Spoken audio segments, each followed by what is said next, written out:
The sun warmed Mina's face as she dove into the turquoise waters. She moved like a fish, her dark hair swirling around her. The ocean floor was a garden of coral and shimmering fish. Mina searched for the largest, most perfect pearls. Her island home, nestled among the Spice Islands, was known for its precious pearls.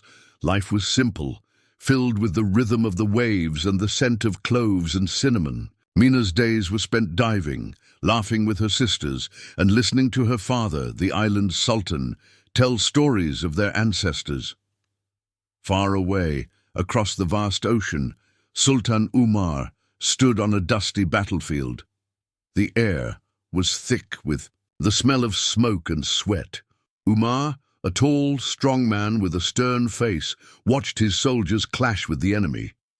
He was a warrior, a leader, known for his unwavering resolve. He did not flinch at the cries of battle or the sight of blood. His mind was sharp, focused on strategy and victory. He cared little for the luxuries of the palace, preferring the harsh realities of war. He felt most alive amidst the clang of swords and the thunder of hooves. Victory was his only desire, the safety of his kingdom his sole concern. One evening, as the sun dipped below the horizon, Mina returned to shore with her basket full of pearls. She heard screams. Strange ships with black sails were approaching the island. Men with fierce faces and glinting swords leaped onto the beach. Panic erupted. Mina's sisters scattered, their laughter replaced by cries of terror. Mina ran towards her father's palace, but it was too late. The pirates were everywhere, their swords flashing in the firelight. Mina saw her father fall, his body pierced by a pirate's blade. She tried to reach him, but strong hands grabbed her, pulling her away. She was dragged towards one of the black ships, her screams lost in the chaos. The pirates set sail, leaving behind a burning island and a broken heart. Mina, the pearl diver, was now a captive, her life stolen, her future uncertain. Mina awoke to the gentle rocking of a ship. Days blurred into weeks as they sailed across the endless ocean. Finally, they reached a bustling port city. Mina was led through crowded streets, her head covered, her wrists bound. She was taken to a grand palace, its walls adorned with intricate mosaics. Inside, she was ushered into a large, ornate room. It was the harem, the living quarters for the Sultan's wives and concubines. The harem was a world of silks and perfumes, of glittering jewels and soft whispers. Sunlight streamed through stained glass windows, illuminating the mosaic floors. Fountains splashed in courtyards filled with fragrant flowers. But beneath the surface beauty, Mina sensed a current of tension, a simmering rivalry. The women who lived here, dressed in fine robes and adorned with jewels, eyed her with a mixture of curiosity and suspicion. One woman in particular stood out, Fatima. She was older than the other women, her face etched with lines of bitterness, her eyes, dark and piercing, fixed on Mina with a venomous gaze. Fatima had once been the Sultan's favorite, but her beauty was fading, and she feared being replaced. Mina, with her youthful grace and striking beauty, represented a threat. Days turned into weeks. Mina tried to adjust to her new life, but the whispers and stares followed her everywhere. Fatima made sure of it. She spread rumors about Mina, poisoning the other women against her. She whispered that Mina was arrogant, that she thought herself better than them. One afternoon, Mina was walking through the Harem gardens when she was surrounded by a group of women. Their faces were contorted with anger, their eyes blazing with hatred. Fatima stood behind them, a cruel smile playing on her lips. The women began to push and shove Mina, their words like daggers. They accused her of stealing their favors, of trying to replace them in the Sultan's affections. Then the blows began. Fists rained down on Mina, tearing at her clothes, bruising her skin. She cried out in pain, but no one came to her rescue. The women continued their assault until Mina collapsed to the ground, her body aching, her spirit broken. Suddenly, a voice boomed through the garden. "Stop!" The women froze, their hands still raised. Sultan Umar stood at the entrance to the garden, his face a mask of fury. He had been passing through on his way to the war room when he heard the commotion. He strode towards the huddled group, his eyes scanning the scene. He saw Mina lying. On the ground, her face bloodied, her body trembling. A wave of anger washed over him. He knelt beside her, gently lifting her into his arms. He looked at the stunned concubines, his voice cold and hard. "You're coming with me." He turned and carried Mina away, leaving the women gaping after him. The harem, once a place of whispers and secrets, was now buzzing with a new kind of tension. The Sultan had chosen a favorite, and the consequences were sure to be dramatic.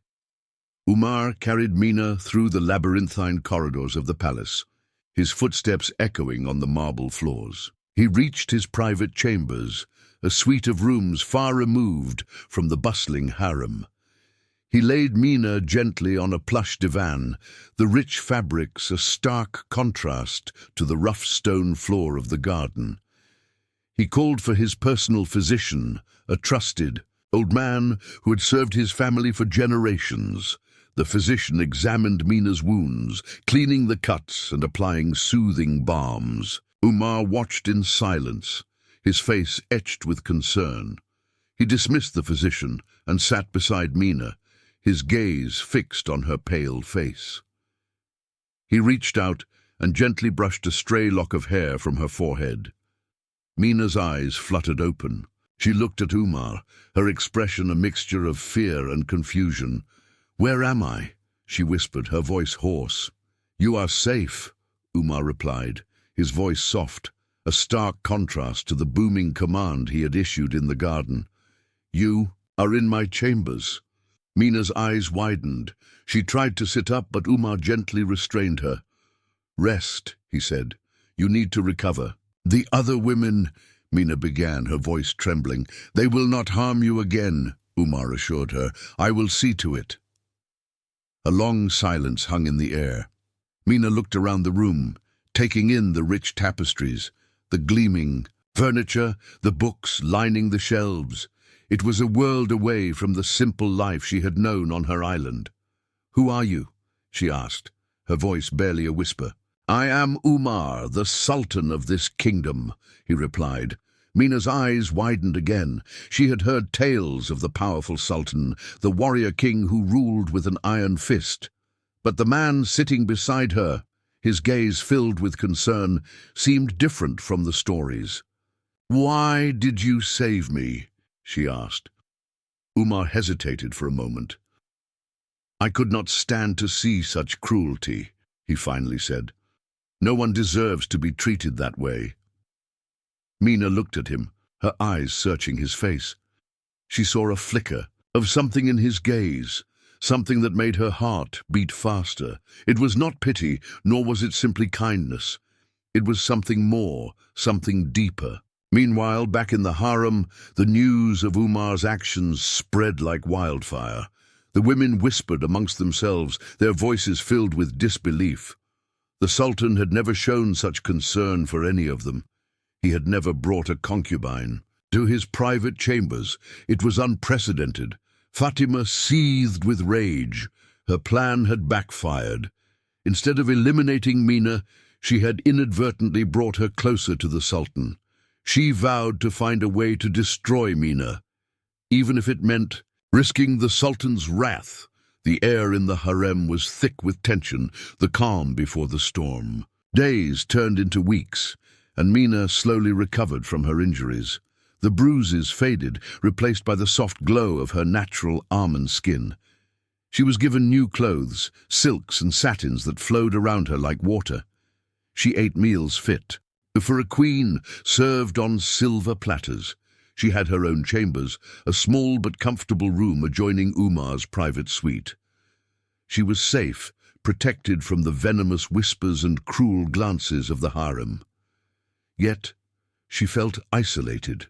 The other concubines avoided her, their fear of Umar's favor outweighing their curiosity. She missed the camaraderie of her sisters, the simple joys of her former life. She felt a pang of guilt, knowing that her presence had disrupted the delicate balance of the harem.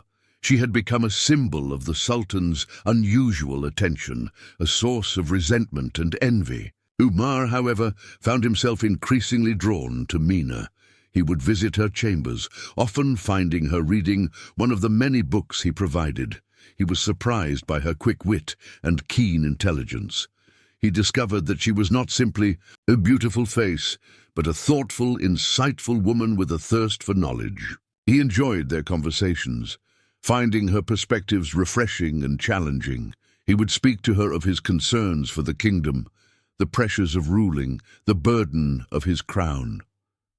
He found solace in her quiet understanding, a stark contrast to the sycophantic pronouncements of his courtiers. He began seeking her out, defying court protocol. He would invite her to walk with him in the palace gardens, the fragrant blossoms a colorful backdrop to their whispered conversations. He would ask her about her life on the Spice Islands, listening intently as she described the turquoise waters, the vibrant coral reefs, the scent of cloves and cinnamon that permeated the air. He found himself captivated by her stories, transported to a world far removed from the gilded cages of the palace. Their encounters became more frequent, their conversations more intimate. Stolen glances across crowded rooms, a shared smile over a whispered joke, a gentle touch of hands as he offered her a flower. These small moments, hidden from the prying eyes of the court, fueled a growing connection between them, a bond that defied the rigid social structures of the palace. The warrior Sultan, hardened by years of battle, found himself softening under the gentle gaze of the pearl diver. He was falling under her spell, and he didn't even realize it. The palace gardens were a sanctuary, a hidden oasis amidst the bustling activity of the court. Tall, cypress trees cast long shadows across the manicured lawns. Fountains splashed merrily, their gentle music a soothing balm to the soul. Exotic flowers bloomed in vibrant hues, their sweet fragrance filling the air. It was here, amidst the fragrant blossoms and whispering leaves, that Mina and Umar found solace in each other's company. They would meet in the early morning, before the court awoke, or in the late evening after the day's duties were done. They would stroll along the winding paths, their footsteps barely disturbing the stillness of the garden. They spoke of many things, their conversations weaving a tapestry of shared experiences and unspoken desires. One evening, as the sun dipped below the horizon, casting a golden glow over the garden, Mina spoke of her homeland. Her voice was soft, tinged with sadness. She described the turquoise waters, the vibrant coral reefs, the scent of cloves and cinnamon that permeated the air. She spoke of her family, her sisters, the simple joys of her former life. Tears welled up in her eyes as she recalled the day the pirates attacked, the day her world was shattered. Umar listened intently, his heart aching for her loss. He reached out and gently took her hand, his touch a silent offering of comfort. He understood her longing, her yearning for a life that was gone forever. He, too, felt a sense of displacement, a disconnect from the world around him. He confided in her his disillusionment with palace politics, the endless intrigues and power struggles that consumed the court. He spoke of the burden of his crown, the weight of responsibility that rested on his shoulders. He felt trapped in a gilded cage, surrounded by sycophants and advisors who cared only for their own advancement. Mina listened patiently, her gaze fixed on his face. She saw the weariness in his eyes, the lines of stress etched around his mouth. She saw the warrior king, the stoic ruler, stripped bare of his armor, revealing the vulnerable man beneath. They sat in silence for a while, the only sound the gentle splashing of the fountain. The air was thick with unspoken emotions, a shared understanding that transcended words. They found solace in each other's presence, a refuge from the demands of their respective worlds. As the moon rose in the sky, casting a silvery glow over the garden, Umar turned to Mina. He looked into her eyes, his gaze filled with a warmth she had never seen before. "You remind me of the ocean," he said softly, "calm and deep, yet full of hidden depths." Mina blushed, her heart fluttering in her chest. She had never been complimented so sincerely, so intimately. She looked at him, her eyes mirroring his warmth.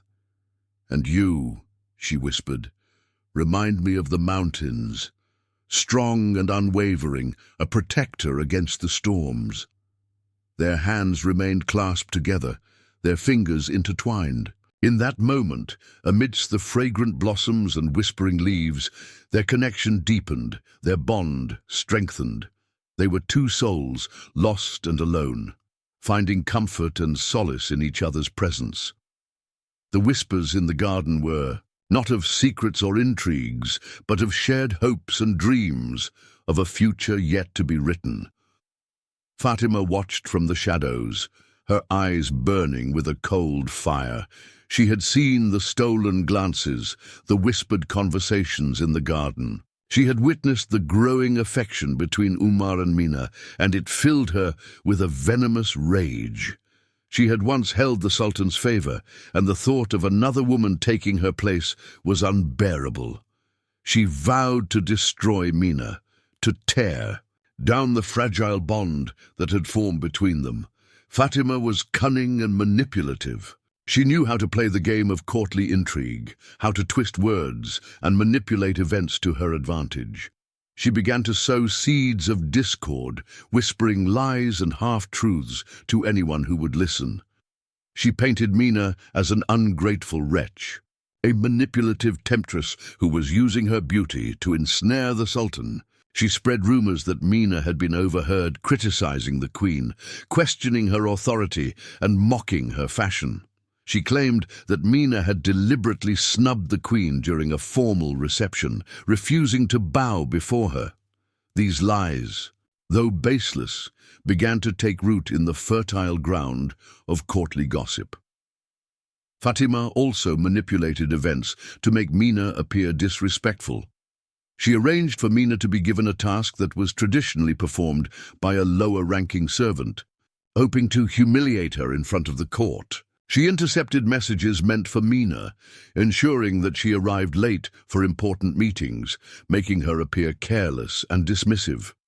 One afternoon, during a grand feast held in the Queen's honor, Fatima orchestrated a scene designed to expose Mina's supposed ingratitude. She arranged for a beautiful necklace, a gift from the Queen to Mina, to be accidentally broken. As Mina gasped in dismay, Fatima feigned shock and outrage, accusing Mina of deliberately destroying the precious gift. She wept crocodile tears, lamenting the Queen's generosity and Mina's supposed lack of appreciation. The Queen, a proud and easily influenced woman, was swayed by Fatima's performance. She glared at Mina, her eyes filled with suspicion and disapproval. Mina tried to explain, to protest her innocence, but her words were lost in the clamor of Fatima's accusations. Umar, observing the scene from across the hall, felt a pang of doubt. He had trusted Mina, believed in her goodness, but now, seeing the Queen's anger and hearing Fatima's accusations, he began to question his own judgment. Had he been blinded by his affection for Mina? Had he misjudged her character? The seeds of doubt, planted by Fatima's venomous whispers, began to take root in Umar's mind. The serpent had struck, its poison slowly seeping into the heart of their fragile bond. The whispers in the court grew louder, fueled by Fatima's relentless campaign against Mina. The Queen's anger, once a simmering ember, had now erupted into a raging fire. She demanded that Umar remove Mina from the palace, banish her from his sight. She accused Mina of being a disruptive influence, a threat to the stability of the court. Umar's council echoed the Queen's concerns. They warned him that his favoritism towards Mina was creating unrest, undermining his authority. They argued that his relationship with a former slave was damaging his reputation, weakening his political alliances. They urged him to put the interests of the kingdom before his personal desires. Umar found himself caught in a tempest of conflicting emotions. He cared deeply for Mina, her presence a source of comfort and solace in the often cold world of the palace. He admired her intelligence, her spirit, her unwavering kindness. He believed in her innocence despite the mounting accusations against her. But he was also a ruler, a king burdened with the responsibility of his kingdom. He understood the concerns of his council, the potential for political instability. He knew that his actions had consequences, not only for himself, but for his people. He was torn between his duty and his heart, his loyalty to his kingdom and his growing feelings for Mina. He paced his chambers, his mind a whirlwind of conflicting thoughts. He sought solace in his war room, surrounded by maps and strategies, but even the familiar comfort of military planning could not quell the turmoil within him. The queen, fueled by Fatima's whispers, confronted Umar directly. She stormed into his chambers, her voice shrill with anger. She accused him of betraying their marriage, of humiliating her in front of the court. She demanded that Mina be removed from the palace, sent away to a distant province, never to be seen again. Umar listened patiently, his face impassive. He understood the queen's anger, her wounded pride. Their marriage was a political alliance, a union forged for the benefit of their respective kingdoms. There was no love between them, only a mutual respect and a shared understanding of their roles. He tried to explain his feelings for Mina, to assure the queen that she posed no threat to their arrangement, but his words fell on deaf ears. The queen, consumed by jealousy and fueled by Fatima's poison, refused to listen. She issued an ultimatum, Mina or the kingdom. Umar was left with a heavy heart, a difficult choice to make. He loved his kingdom, his people. He had sworn an oath to protect them, to ensure their prosperity and safety. But he also cared deeply for Mina, her presence a beacon of light in his otherwise solitary life. He was torn between his duty and his heart, his loyalty and his love. The weight of the crown pressed down on him, heavy and unforgiving. Fatima's whispers, like insidious tendrils, continued to weave their way through the palace, poisoning Umar's mind against Mina. He found himself questioning her every word, her every action. He recalled the queen's anger, the council's warnings, the broken necklace, the missed appointments. Each incident, though seemingly insignificant on its own, now appeared as part of a larger pattern, a deliberate attempt to deceive him. He began to observe Mina with a newfound suspicion. He watched her interactions with the servants, searching for signs of arrogance or disrespect. He listened to her conversations with the other, her concubines, straining to hear any hint of criticism or complaint. He even scrutinized her letters, looking for hidden messages or coded words. He found nothing concrete, no solid evidence to support Fatima's accusations. Yet the seeds of doubt, once planted, continued to grow, their roots twisting and turning in the fertile ground of his uncertainty. He found himself withdrawing from Mina, his visits to her chambers becoming less frequent, his conversations more guarded. Mina sensed the change in Umar. She felt the chill in his gaze, the distance in his touch. She noticed his hesitation, his reluctance to meet her eyes. She knew that Fatima's poison was working, that her lies were taking hold. She felt increasingly isolated and vulnerable. The other concubines, sensing Umar's waning affection, began to treat her with renewed hostility. They whispered behind her back, their words like daggers, their glances like ice. She feared for her safety, knowing that Fatima would not hesitate to strike again now that Umar's protection seemed to be faltering.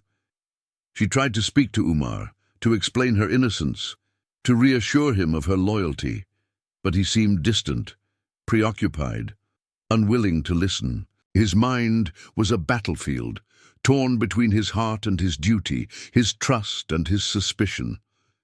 Fatima's whispers, like the relentless drumbeat of war, echoed in his ears. drowning out Mina's pleas.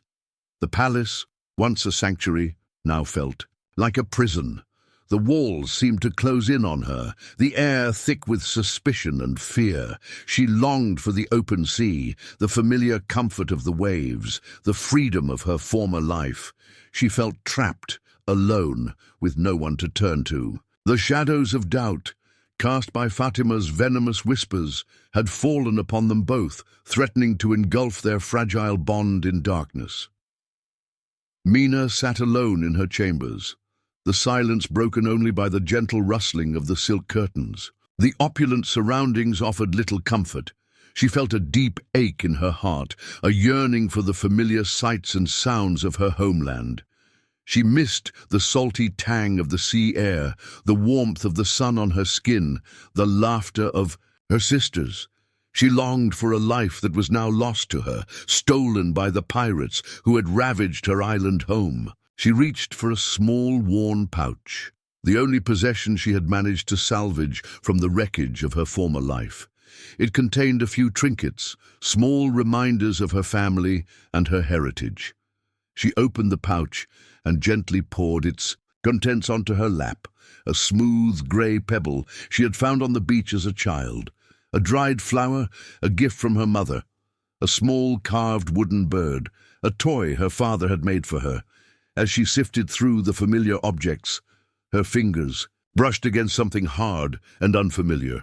She reached into the pouch and pulled out a small, intricately carved wooden compass. It was circular, about the size of her palm, with strange symbols etched into its surface. She turned it over in her hands, examining it closely. It was unlike any compass she had ever seen. Suddenly, a memory flashed through her mind. She was a young girl, sitting at her father's feet as he told her stories of their ancestors. He held a compass just like this one, explaining its significance. It was not a compass that pointed north, he had told her, but a compass that pointed to something far more valuable. He explained that it was a relic, passed down through generations of their family. It was a key, a guide to a hidden location, a place where their ancestors had stored their most prized possessions, the secret spice reserves of their island. These reserves, he had explained, were the source of their island's wealth and prosperity, a secret carefully guarded from outsiders. He had told her that the compass was activated by a specific combination of movements, a secret sequence of turns and tilts known only to the ruling family. He had shown her the sequence once, but she had been too young to understand its significance. She had dismissed it as a childish game, a whimsical tale spun by her loving father. Now, holding the compass in her hands, she realized the true meaning of her father's words. The compass was not just a trinket, a memento of her lost past. It was a key, a map, a treasure.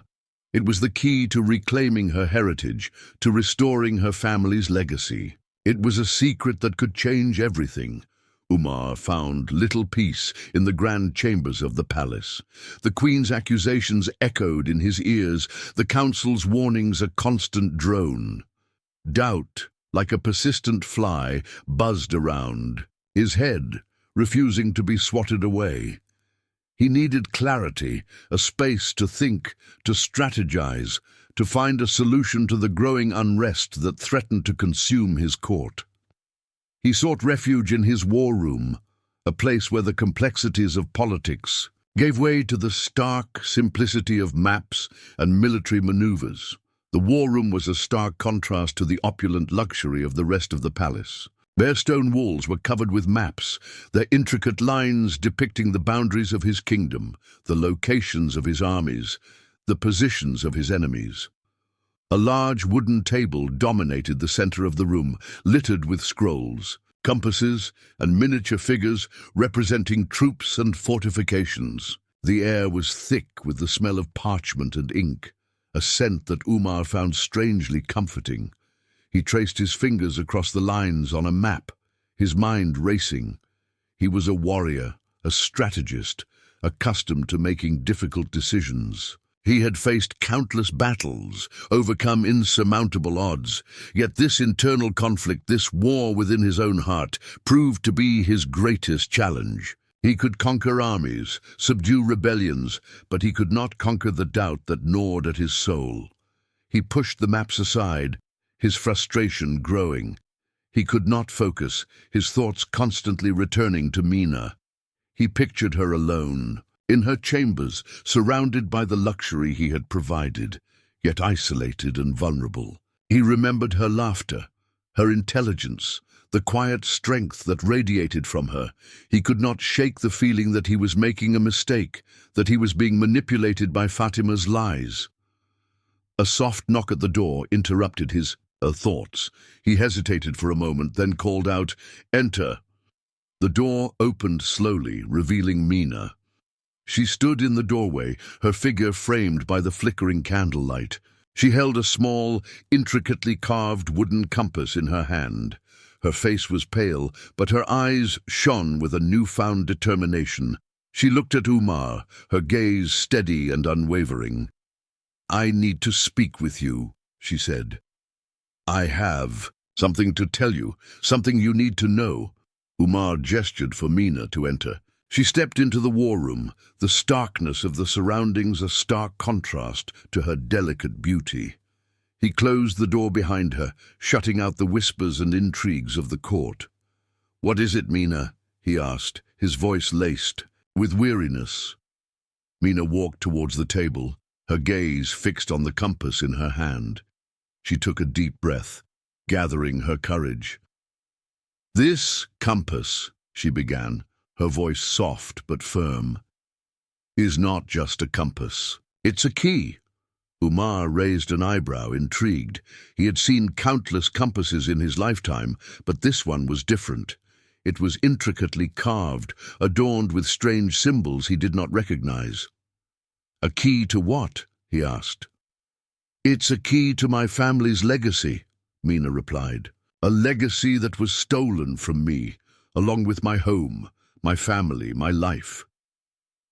She looked at Umar, her eyes filled with a mixture of sadness and determination. "I am not just a pearl diver, Umar," she said. "I am the last surviving daughter of the Sultan of the Spice Islands." Umar's eyes widened in surprise. He had assumed she was a commoner, a slave captured by pirates. He had not imagined she possessed such a noble lineage. He looked at her with newfound respect, his earlier doubts beginning to fade. "My father," Mina continued, "told me stories of this compass. It's not a compass that points north. It points to a hidden location, a place where my ancestors stored our most valuable possession, the secret spice reserves of our island." She explained that these reserves were the source of her island's wealth and prosperity, a secret, carefully guarded for generations. She described the specific sequence of movements, the secret combination of turns and tilts that activated the compass, a secret passed down only through the ruling family. As Mina spoke, Umar's mind raced. He recalled the rumors he had heard, whispers of vast spice reserves hidden somewhere in the Spice Islands, reserves coveted by rival kingdoms. He had dismissed them as mere legends, fanciful tales spun by greedy merchants. But now, looking at the compass in Mina's hand, he realized the truth. He connected the dots, the pieces of the puzzle falling into place. Fatima's relentless attacks on Mina, her venomous whispers, her manipulative schemes. It was not simply jealousy, as he had initially believed. It was something far more sinister. Fatima's family had ties to the pirates who had ravaged Mina's island. He remembered the reports, the descriptions of the ships, the symbols on their sails. They matched the descriptions Mina had given him of the pirates who had attacked her home. He realized that Fatima's motive was not simply to remove Mina from his affections. It was to eliminate her, to silence her, to prevent her from revealing the secret of the compass, the location of the spice reserves. Fatima had been trying to secure the secret for herself, for her family, for the pirates who had destroyed Mina's world. The realization hit him like a thunderclap. The truth, stark and undeniable. Fatima's jealousy was merely a convenient mask, a cover for a far more dangerous plot. He looked at Mina, his gaze filled with a mixture of admiration and concern. He had underestimated her, misjudged her. He had allowed himself to be manipulated by Fatima's lies, blinded by his own doubts. He owed her an apology, and more importantly, his protection. Umar, his mind ablaze with the implications of Mina's revelation, knew he had to act swiftly and discreetly. He could not confront Fatima directly. Not yet. He needed proof, hard evidence to expose her treachery and protect Mina from further harm. He needed an ally, someone he could trust implicitly. He thought of his vizier, Hassan, a man of unwavering loyalty and sharp intellect.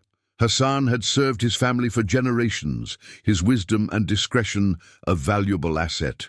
Umar summoned Hassan to the war room, the urgency in his voice evident. Hassan arrived quickly, his face etched with concern. He bowed low before his Sultan. "You summon me, Your Majesty." Umar waved him to a chair, his gaze intense. He recounted Mina's story, the secret of the compass, the connection to the pirates, his suspicions about Fatima. Hassan listened intently, his expression growing graver with each word. "I need your help, Hassan," Umar said. "I need you to investigate Fatima, her family, their connections to the pirates. I need proof, undeniable evidence of her treachery." Hassan nodded, his eyes gleaming with determination. "It will be done, Your Majesty. I will leave no stone unturned." Umar outlined his plan. He wanted Hassan to discreetly gather information, to interview witnesses, to examine records. He wanted him to uncover any link between Fatima's family and the pirates who had attacked Mina's island. He stressed the importance of secrecy, the need to avoid arousing suspicion. This investigation had to be conducted with the utmost discretion. Hassan left the war room, his mind already working. He began his investigation, moving through the shadows of the palace, gathering information like a spider spinning its web. He interviewed servants, guards, and merchants, piecing together the fragments of Fatima's past. He examined shipping records, scrutinizing the names of ships, their captains, their destinations. He searched for any connection, any link between Fatima's family and the pirates who had ravaged the Spice Islands. His investigation led him to a hidden ledger, tucked away in the dusty archives of the palace. The ledger contained records of financial transactions, payments made to various individuals and organizations. As he scanned the entries, his eyes widened. He found a series of payments made to a shadowy organization known for its ties to piracy. The payments were made by a merchant, a man whose name was listed as a close associate of Fatima's family. He had found the proof he was looking for, the undeniable evidence of Fatima's connection to the pirates. He returned to Umar, his face grim, the ledger clutched tightly in his hand. "I have found something, Your Majesty," he said. "Something you need to see." Umar took the ledger, his hands trembling slightly. He examined the entries, his eyes scanning the names, the dates, the amounts. The evidence was clear, irrefutable. Fatima's guilt was undeniable. He looked at Hassan, his gaze filled with gratitude. "Thank you, Hassan," he said. "You have done me a great service." He now had the weapon he needed to unmask the Viper, to expose her treachery and protect Mina from further harm. The battle lines were drawn, the final confrontation inevitable. Umar summoned the royal court. The grand hall buzzed with anticipation. The queen sat beside Umar on her ornate throne, her face a mask of haughty indifference. Fatima, dressed in her finest silks, stood amongst the other concubines, a smug smile playing on her lips. She had no idea what was about to unfold. Umar rose, his gaze sweeping across the assembled courtiers. He held the ledger in his hand, its pages rustling softly in the silence. "I have called you here today," he announced, his voice resonating through the hall, "to address a matter of grave importance, a matter of treachery and deceit that has poisoned this court." He turned to Fatima, his gaze piercing. "Concubine Fatima," he said, his voice cold and hard, "you stand accused of conspiring with pirates, of betraying this kingdom, of endangering the life of another." Fatima's smug smile vanished, replaced by a look of feigned shock. "Your Majesty," she exclaimed, her voice trembling, "I am innocent. These are lies, wicked lies spread by those who envy my position." Umar held up the ledger. "This ledger," he said, "tells a different story. It contains records of payments made to a pirate organization, payments authorized by a merchant closely associated with your family." He presented the ledger to the court, allowing the courtiers to examine the incriminating entries. Murmurs rippled through the hall, whispers of disbelief and outrage. Fatima's face paled, her composure beginning to crack. "These are fabrications," she cried, her voice rising in panic. "This ledger is forged. It is a trick, a plot to discredit me." She turned to Mina, her eyes blazing with hatred. "It is she," she hissed, pointing a trembling finger at Mina. "She is behind this. She is jealous of my favor with the Sultan. She has fabricated these lies to destroy me." Mina stood tall, her gaze unwavering. She had anticipated Fatima's accusations, prepared herself for this moment. She looked at Umar, her eyes pleading for him to believe her. Fatima continued, her tirade, her voice rising to a shriek. She spun a tale of jealousy and revenge, portraying herself as the victim of Mina's scheming. She claimed that Mina had planted the ledger, fabricated the evidence, manipulated the witnesses. She wept crocodile tears, begging the court to believe her, to see through Mina's lies. The courtiers exchanged uneasy glances, their loyalty divided. Some believed Fatima's accusations, swayed by her dramatic performance. Others remained skeptical, their doubts fueled by the undeniable evidence presented by Umar.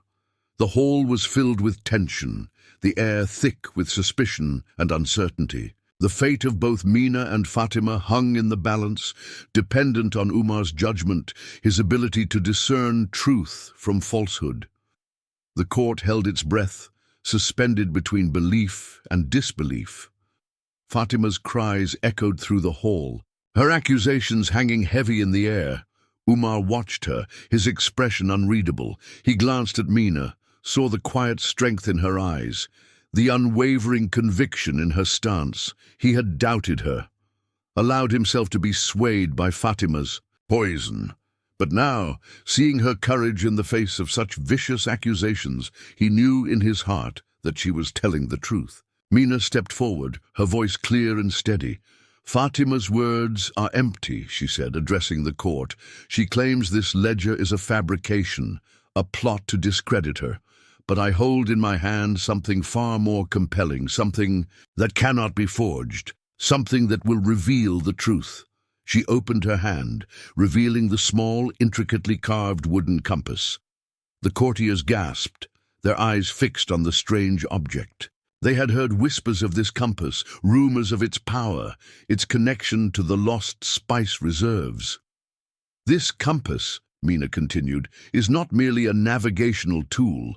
It is a key, a guide to a hidden location known only to my family, the rightful rulers of the Spice Islands. It points to the secret spice reserves, the source of our island's wealth, the target of Fatima's greed." She explained the secret sequence of movements, the specific combination of turns and tilts that activated the compass. She held the compass aloft, her fingers moving over its surface, replicating the movements her father had shown her so many years ago. As she completed the sequence, a faint hum filled the air. The compass began to glow, emitting a soft, pulsating light. The needle, which had been spinning erratically, suddenly stopped, pointing towards a specific direction, towards the south, towards the Spice Islands. A collective gasp went through the court. The Queen's eyes widened in astonishment. The courtiers murmured amongst themselves, their voices filled with awe and wonder. Even Fatima, her face pale with fear, could not deny the power of the compass, the undeniable proof of Mina's words. The compass, a silent witness to generations of secrets, had spoken. It had confirmed Mina's story, exposed Fatima's lies, and revealed the truth for all to see. The silence in the hall was broken only by the soft hum of the compass, its light a beacon of hope, a symbol of Mina's reclaimed heritage, a testament to the power of truth. The hum of the compass still echoed in the stunned silence of the court. The glowing needle pointing steadfastly south was a stark indictment of Fatima's lies. Her face, once filled with haughty confidence, was now ashen. She opened her mouth to speak, to offer some desperate defense, but no words came. The truth, revealed by the ancient compass, had silenced her. Umar looked at Fatima, his gaze cold and unforgiving. He had been blinded by doubt, manipulated by her whispers, but now he saw her clearly for what she was, a viper, a traitor who had sought to destroy an innocent woman and steal a kingdom's treasure. "Fatima," he said, his voice ringing, "with authority, your guilt is undeniable. You have conspired with pirates, betrayed this kingdom, and endangered the life of Princess Mina, the rightful heir to the Spice Islands." He turned to the court, his voice rising. "Let it be known to all that this woman, driven by greed and envy, has sought to undermine the stability of this kingdom. She has spread lies and deceit, poisoned the minds. Era,